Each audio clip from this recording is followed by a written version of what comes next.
My name is Elena Marisol Hart. I am 35 years old. I live in a narrow, rented house on Maple Street in a small Connecticut town that smells like wet leaves and last night's coffee. For most of the past year, my life has been catalogued in court filings and condolence emails and the hollow clink of a solitary spoon against a chipped mug. I work as a paralegal by day, which is an irony I chew on often, spending my hours preparing other people's disputes while my own life feels like a file stamped urgent, with the edges all dog-eared from avoiding it. Before I dive in, if you're into real stories that hit deep, please consider subscribing.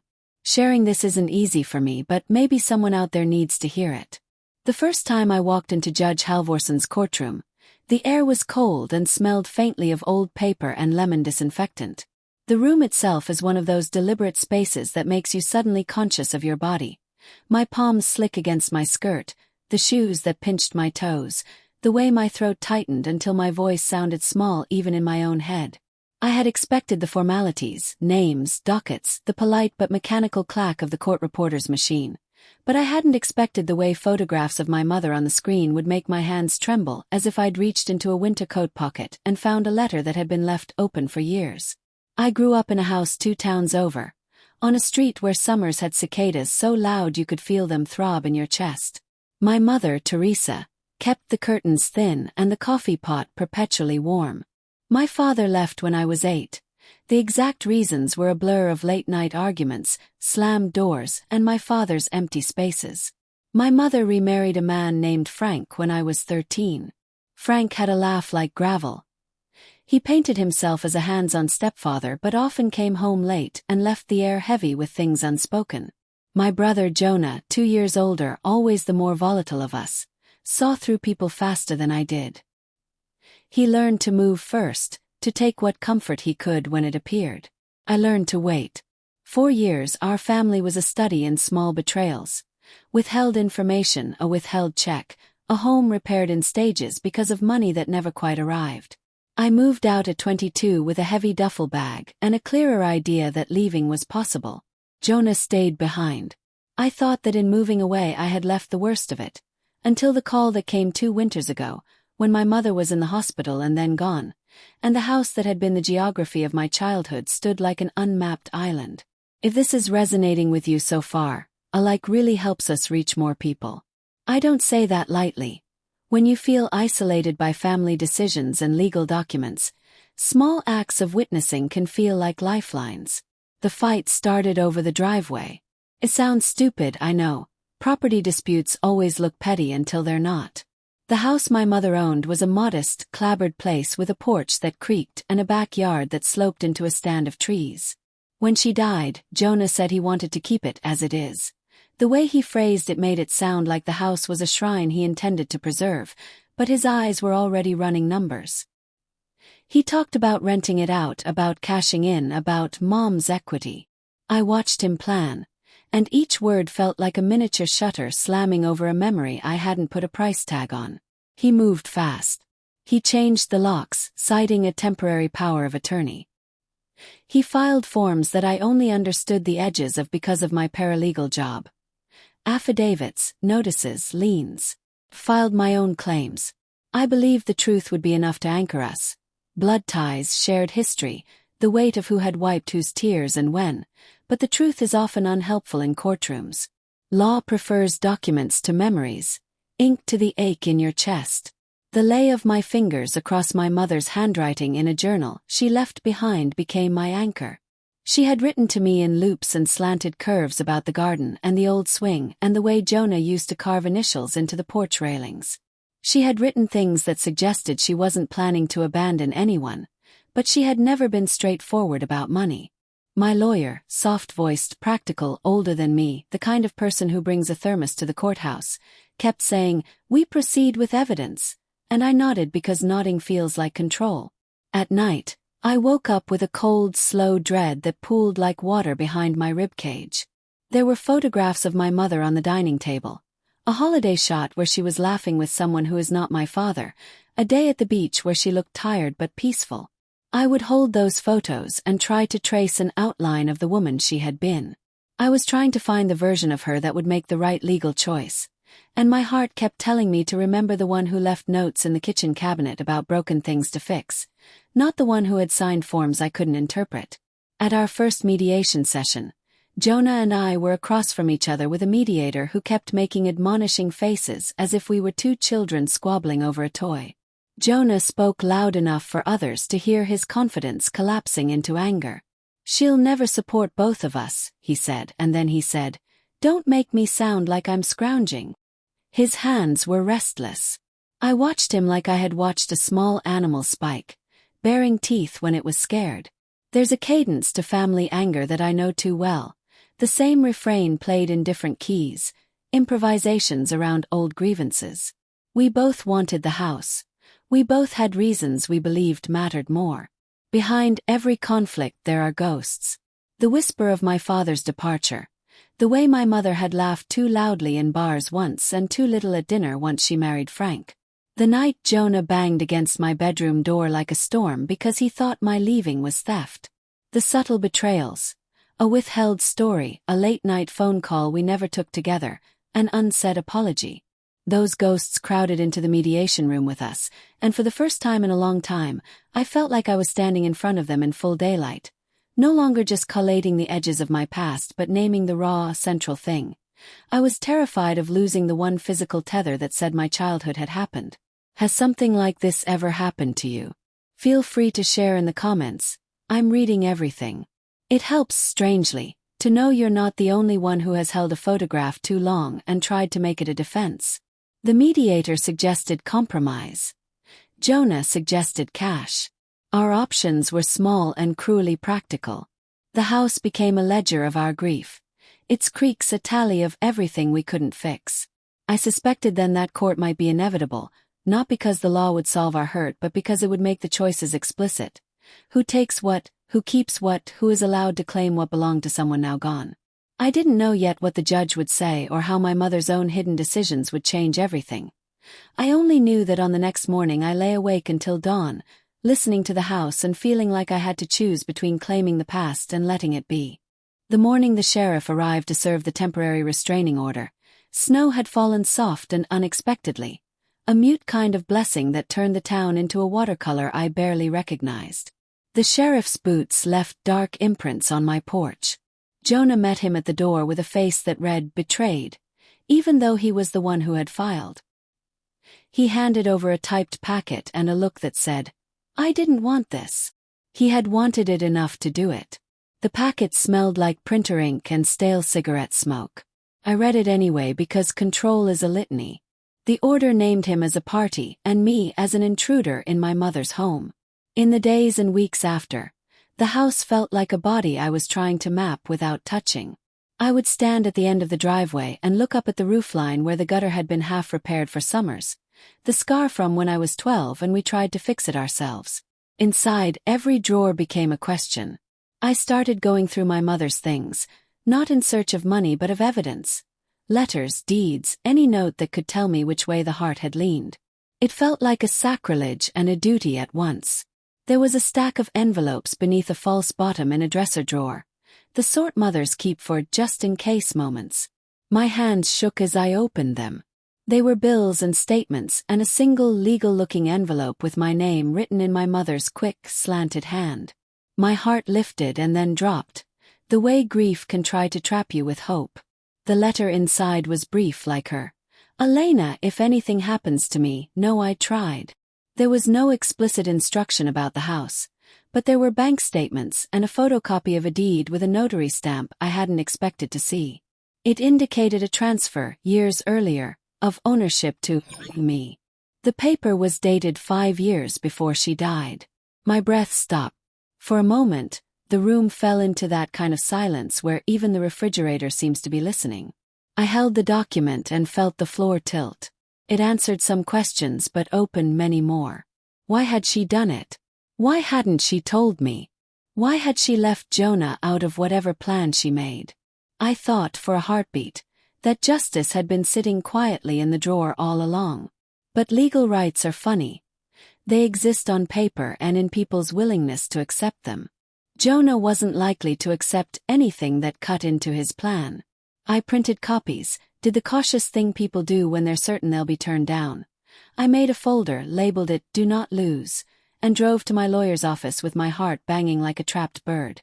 My lawyer took the photocopy, adjusted her glasses, and said, "This is significant. This could change everything." She told me we needed to file it, to petition the court to recognize the deed. It felt ridiculous and tender to ask the law to do what my mother had already, perhaps privately, decided to do. At a coffee shop later that week, I sat and stared at my hands. The coffee warmed them but didn't reach whatever cold had settled there. A man at the next table dropped his phone and apologized. His voice was foreign, maybe Spanish, and he smiled at me like he knew I'd been carrying a burden.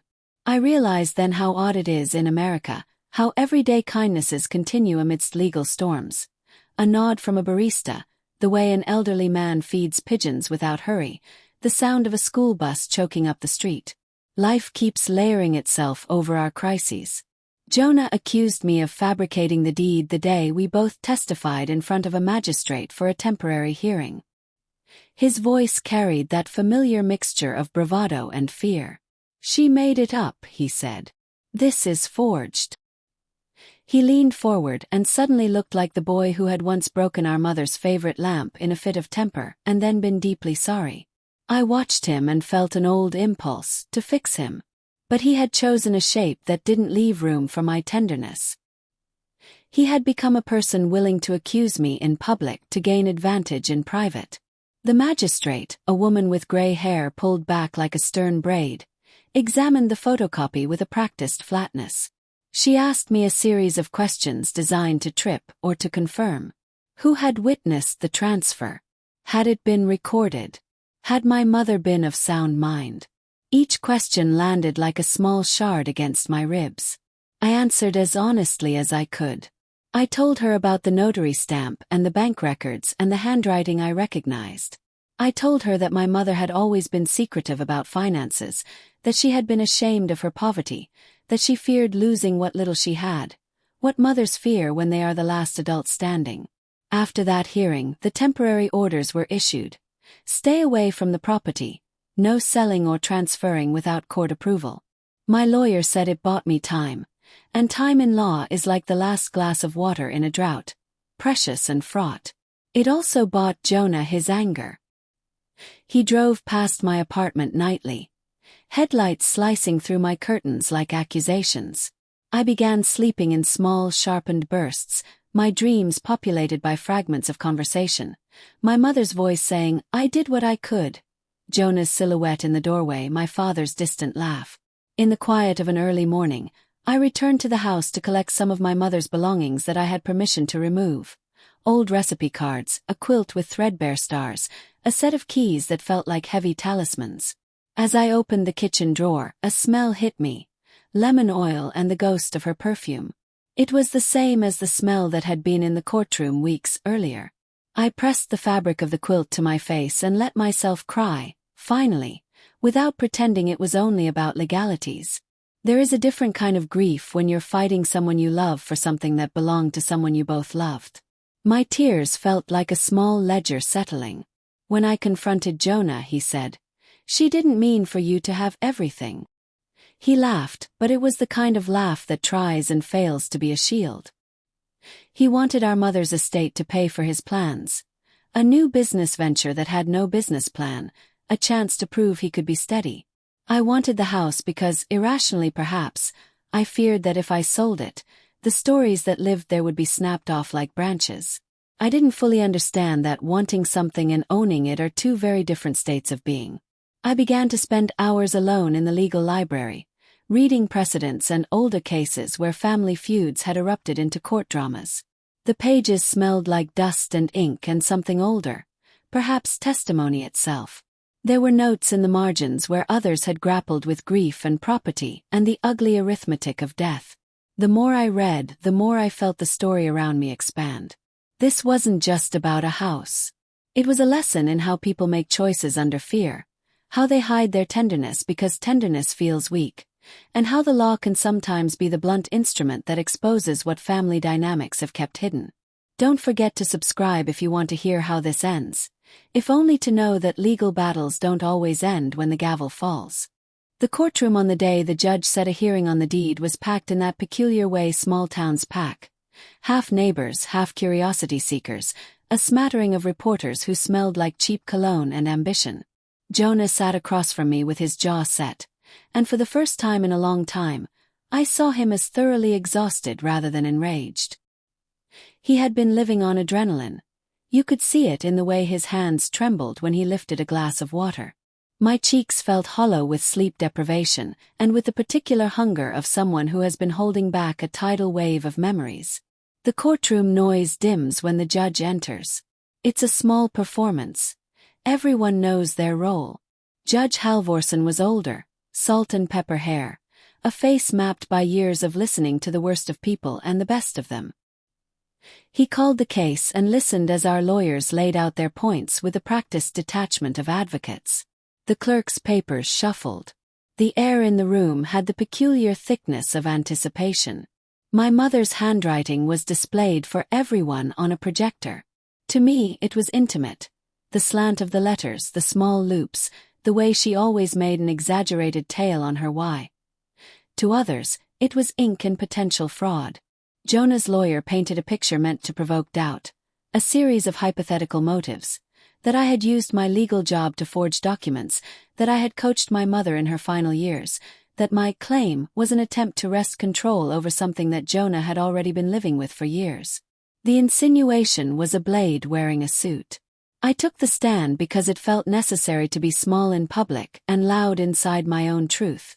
I told the court about the envelopes, about the dresser drawer, about reading my mother's note at 3 in the morning when the house hummed with old music. I explained the photocopy, the notary, the dates. I told the judge about the nights I sat in my car in the hospital parking lot, trying to remember the cadence of my mother's laugh. I told them about the recipe cards and the quilt. Testifying felt like taking inventory of pain and then asking someone else to validate its existence. Then Jonah's witness took the stand. His former neighbor, a woman who had known him for decades. She said Jonah had cared for my mother in ways I didn't always appreciate, bringing in groceries, fixing the porch light, visiting regularly. Her testimony was not meant to erase the deed, only to complicate the image. But the real turn came when my mother's old attorney, retired, soft-eyed with fingers stained from tobacco, came forward unexpectedly. He had been the person who had notarized documents for her for years. He had a memory like a ledger and he recited it. The afternoon 5 years ago when she came in a blue coat and a hat with red stitching. She had been anxious. She had asked him to draw up a transfer.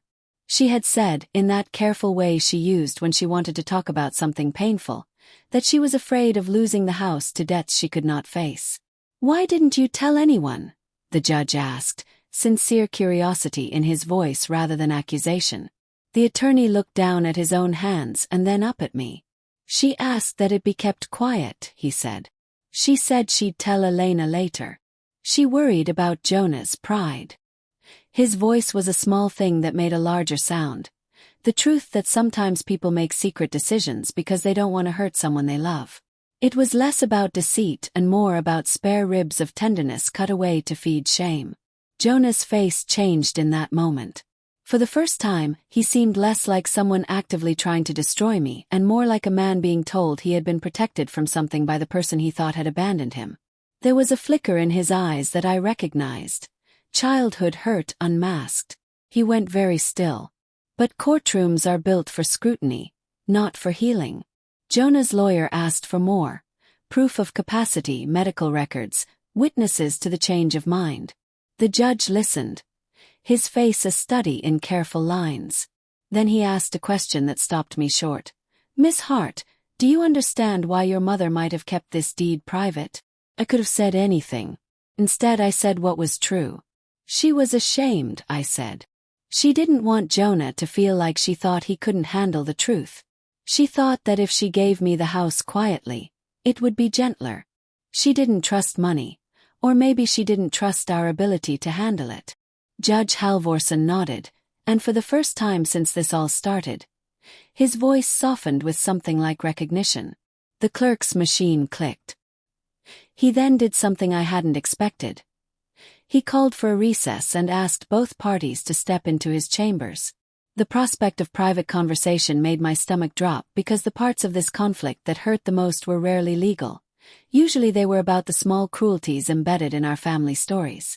But the legal mechanism at least required everyone to say their pieces out loud. In chambers, the judge, an older man who had overseen property disputes and family fight after family fight, leaned back in his chair and looked at me directly.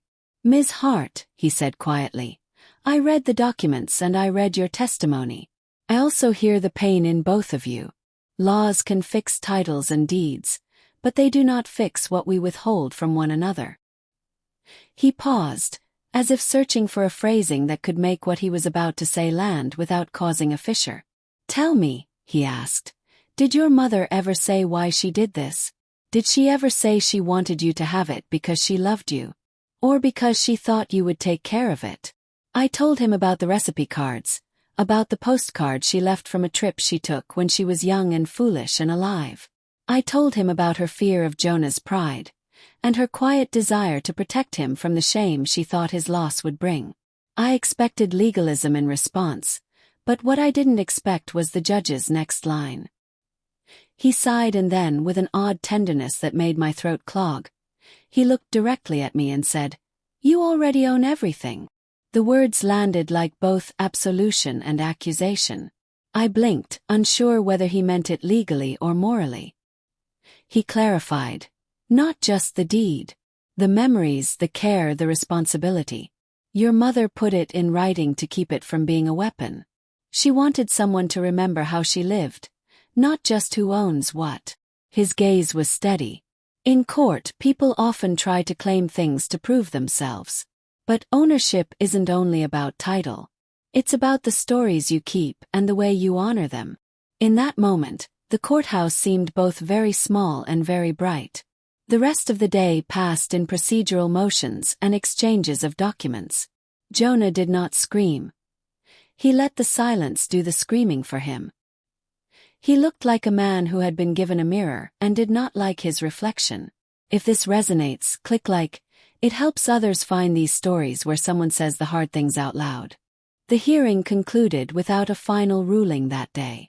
But the judge's words followed me like a shadow that was trying to be something gentler. They were both balm and a dare. What did it mean to already own everything? Was it a consolation, or a responsibility?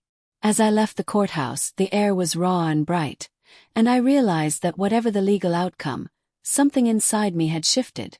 I no longer felt as fragile as I had on the first morning. There was a new gravity, one that asked me to be the keeper of my mother's story whether or not the deed rested in my hand. The weeks between the judge's chamber and the final hearing were a slow tightening of a knot. Jonah Henney exchanged fewer words than lawyers did. He had tried, once, to bridge the space with a voicemail that said, "Can't we just talk?" He listened to it 3 times and then deleted it. I wasn't sure if he could hear him without seeing the ache that had made him accuse me. Our interactions had faded into documents. Human contact felt risky, like touching glass. He took to walking the perimeter of the house in the evenings when the light was low and the shadows long. The porch glowed with the last of the sun, and the swing where he had once fallen asleep as a child creaked with a sound that was both familiar and at odds with the neighbor's sprinklers. He would lean against the rail and imagine the shape of what the judge had said, "You already own everything," and he would test it against my chest. It felt true and unnerving. Owning everything meant being entrusted. It meant being the one who would have to explain the home to strangers, bank officers, repairmen. It meant carrying the weight of my mother's choices.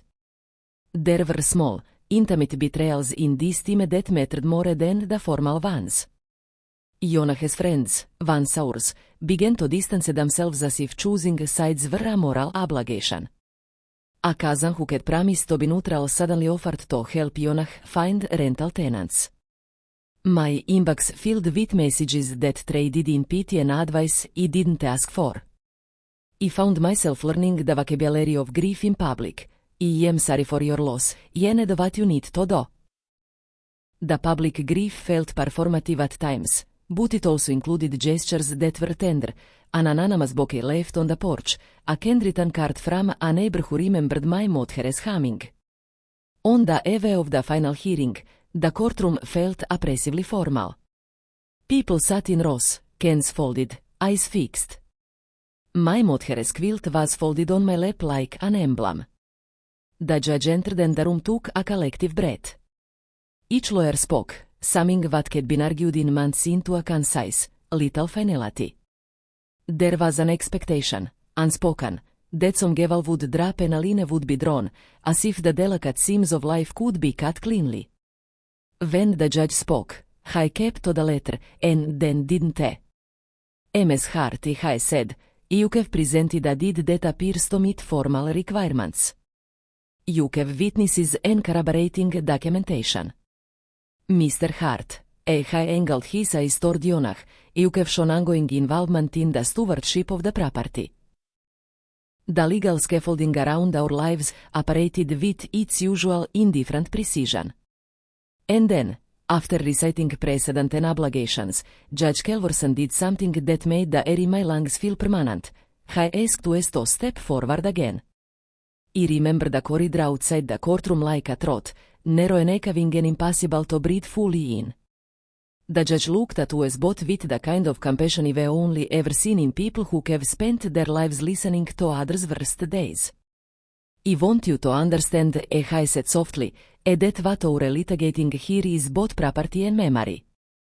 The law can assign title, but it cannot command healing. It was Jonah who surprised me. I started to talk, not to me directly, but to the empty corner of the room where my Mother's photograph had been hung. Maybe he was angry, I said, voice low. Maybe he said things he shouldn't have. She used to tell me to stop being so proud. She say pride is a lonely thing. I paused, and for the first time his eyes were wet and human. I turned to me. I thought he deserved this because he was here when she needed me, I said. But he isn't always there. And he didn't know she was making plans. He didn't know she thought of you. It was raw as a wound and sincere as an apology can be without being asked for. Some apologies are defensive. This one felt like a letting go. The judge listened, then made an official ruling. The deed, as presented, would be recognized. But he placed a condition, not a fine or a penalty, but a provision that sought to hold our family to a higher standard than a simple transfer of property. He ordered a mediation plan for us to create a trust that contains specific instructions for the house's use, including provisions for shared access, care of memorabilia, and a structured plan for any future sale with mutual consent. It was a ruling that acknowledged both legal title and communal memory. You already own everything, the judge repeated, and this time his voice carried less of legal finality and more of a spiritual weight. Now own it well. I fixed us each with a look that was at once admonition and benediction. Do not let title become a sword. That day, when we walked out of the courthouse, Jonah and I were not reconciled in the sense of picking up where we left off as children. We were raw and new in the way people are after a storm. I hugged me in the parking lot, not the quick, performative hug of someone avoiding pain but a real, ungainly embrace like two people who have learned the language of each other's shoulders. We cried, and the neighbors watching from their cars probably thought we had a victory or a defeat. We had both. The trust we later drew up required us to catalog items in the house with photographs and written notes about why they mattered. This is my Mother's favorite teacup, Jonah would write under a grainy photo of the chipped china, as she drank from it when she read aloud letters. He wrote pages about the quilt, about the swing, about the way light falls in the kitchen at 5 in the afternoon in late October. The act of cataloging was a ritual, and perhaps the closest thing to stewardship he knew. Ownership had always felt transactional to me, now it felt like custodianship. In the months that followed, Jonah and I attended therapy sessions set up through the court's mediation program. We argued and then argued less. We learned to ask questions rather than assume motives. He told me about nights he sat on the porch and imagined a life where he had left and he had stayed. I told him about the way he had felt my mother's quiet decision as both gift and exclusion. We forgave and were forgiven in small, uneven increments.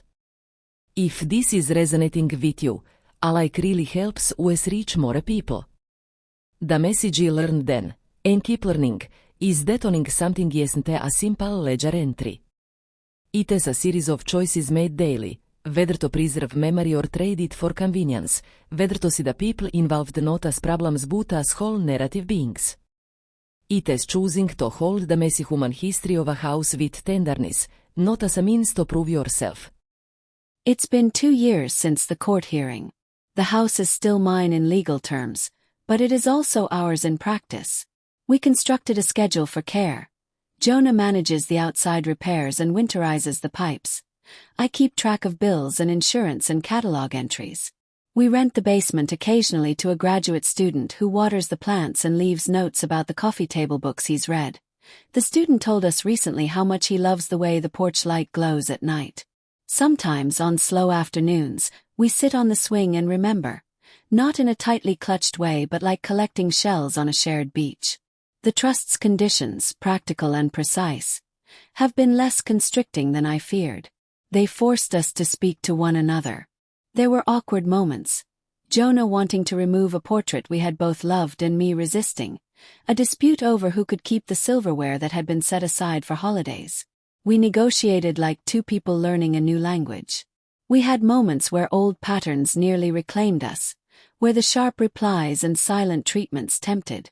But the presence of that court-imposed structure made us accountable to a story bigger than our immediate hurts.